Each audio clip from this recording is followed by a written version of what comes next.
नमस्ते, मैं डॉक्टर नीलम अग्रवाल गीता एवं गीता प्रवचन में पुनश्च आपका स्वागत करती हूँ। 18वां अध्याय आगे बढ़ते हैं। कर्म और क्रिया इन दोनों में अंतर है। मान ले कि कहीं पर खूब हो हल्ला मचा हुआ है और उसे बंद करना है। एक सिपाही स्वयं जोर से चिल्लाकर कहता है, शोर बंद करो। वहां का शोर बंद करने के लिए उसे जोर से चिल्लाने की तीव्र क्रिया करनी पड़ी। दूसरा कोई आकर खड़ा रहेगा और केवल अपनी उंगली उठाकर इशारा करेगा। इतने से ही लोग शांत हो जाएंगे। तीसरे व्यक्ति के लिए केवल वहां उपस्थित होने मात्र से ही शांति छा जाएगी। एक को तीव्र क्रिया करनी पड़ी, दूसरे की क्रिया कुछ सौम्य थी और तीसरे की सूक्ष्म। क्रिया उत्तरोत्तर कम होती गई, किंतु लोगों को शांत करने का काम समान रूप से हुआ। जैसे जैसे चित्त शुद्धि होती जाएगी, वैसे क्रिया की तीव्रता कम होगी। तीव्र से सौम्य, सौम्य से सूक्ष्म और सूक्ष्म से शून्य होती जाएगी। कर्म भिन्न है और क्रिया भिन्न है। कर्ता को जो अत्यंत इष्ट हो वह कर्म, यही कर्म की व्याख्या। कर्म के प्रथमा और द्वितीया विभक्ति होती है तो क्रिया के लिए स्वतंत्र क्रियापद लगाना पड़ता है। कर्म और क्रियाओं में जो अंतर है उसे समझ लीजिए। क्रोध आने पर कोई बहुत बोलकर और कोई बिल्कुल न बोलकर अपना क्रोध प्रकट करता है। ज्ञानी पुरुष लेश मात्र भी क्रिया नहीं करता, किंतु कर्म अनंत करता है। उसका अस्तित्व मात्र ही अपार लोक संग्रह कर सकता है। ज्ञानी पुरुष की तो केवल उपस्थिति ही पर्याप्त है। उसके हाथ पैर आदि अवयव कुछ कार्य न करते हो तो भी वह काम करता है। क्रिया सूक्ष्म होती जाती है और कर्म उल्टे बढ़ते जाता है। विचार की यह धारा और आगे ले जाए तो कह सकते हैं कि चित्त परिपूर्ण शुद्ध हो जाए तो अंत में क्रिया शून्य रूप होकर कर्म अनंत होते रहेंगे। पहले तीव्र, फिर तीव्र से सौम्य, सौम्य से सूक्ष्म और सूक्ष्म से शून्य। इस तरह अपने आप क्रिया शून्यत्व प्राप्त हो जाएगा। परंतु तब अनंत कर्म स्वतः होते रहेंगे। बाह्य रूपेण कर्म हटाने से वे दूर नहीं होंगे। निष्कामता पूर्वक कर्म करते हुए धीरे धीरे उसका अनुभव होगा। कवि ब्राउनिंग ने ढोंगी पोप शीर्षक से एक कविता लिखी है। एक आदमी ने पोप से कहा, तुम अपने को इतना सजाते क्यों हो? ये चोगे किस लिए? ये ऊपरी ढोंग क्यों? यहाँ गंभीर मुद्रा किस लिए? उसने उत्तर दिया, मैं यह सब क्यों करता हूँ सो सुनो।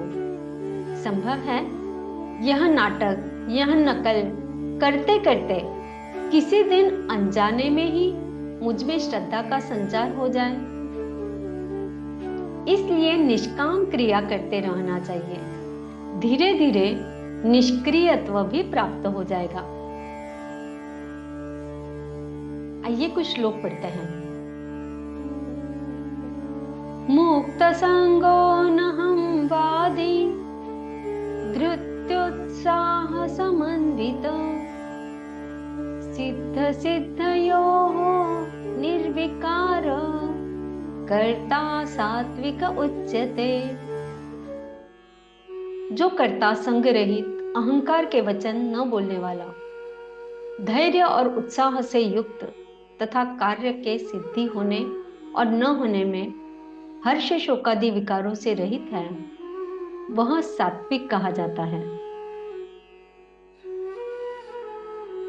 रागी कर्म फल प्रेप्सु लब्धा हिंसात्मको शुचि हर्ष शोकान्वित कर्ता राजस परिकीर्तिते। जो कर्ता आसक्ति से युक्त, कर्मों के फल को चाहने वाला और लोभी है तथा दूसरों को कष्ट देने के स्वभाव वाला, अशुद्धाचारी और हर्ष शोक से लिप्त है, वह राजस कहा गया है। युक्त प्राकृत स्तब्ध शठो नैष्कृतिको लस विषादी दीर्घसूत्री च कर्ता तामस उच्यते। जो कर्ता अयुक्त, शिक्षा से रहित, घमंडी, धूर्त और दूसरों की जीविका का नाश करने वाला, शोक करने वाला, आलसी और दीर्घसूत्री है, वह तामस कहा जाता है।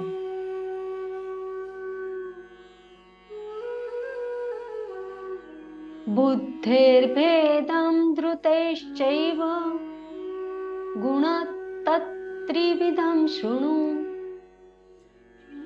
प्रोच्यमानमशेषेण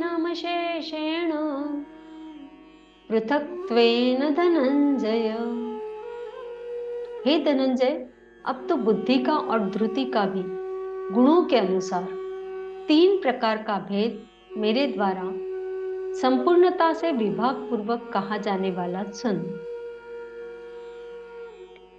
प्रवृत्तिं च निवृत्तिं च कार्याकार्ये भयाभये बंधं मोक्षं च या वेति बुद्धि सा पार्थ सात्विकी।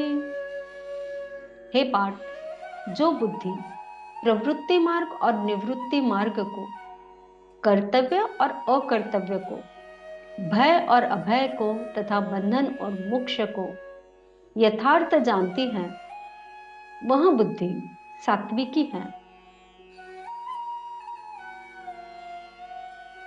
यया धर्म अधर्म च कार्यं च कार्यमेव च अयथावत् प्रजानाति बुद्धि सा पार्थ राजसी। हे पार्थ, मनुष्य जिस बुद्धि के द्वारा धर्म और अधर्म को तथा कर्तव्य और अकर्तव्य को भी यथार्थ नहीं जानता, वह राजसी है। अधर्मं धर्मम् इति या मन्यते तमसावृता सर्वार्थान् विपरीताश्च बुद्धि सा पार्थ तामसी। हे अर्जुन, जो तमोगुण से घिरी हुई बुद्धि अधर्म को भी यह धर्म है ऐसा मान लेती है, या इसी प्रकार अन्य संपूर्ण पदार्थों को भी विपरीत मान लेती है, वह बुद्धि तामसी है। श्री कृष्णार्पणम।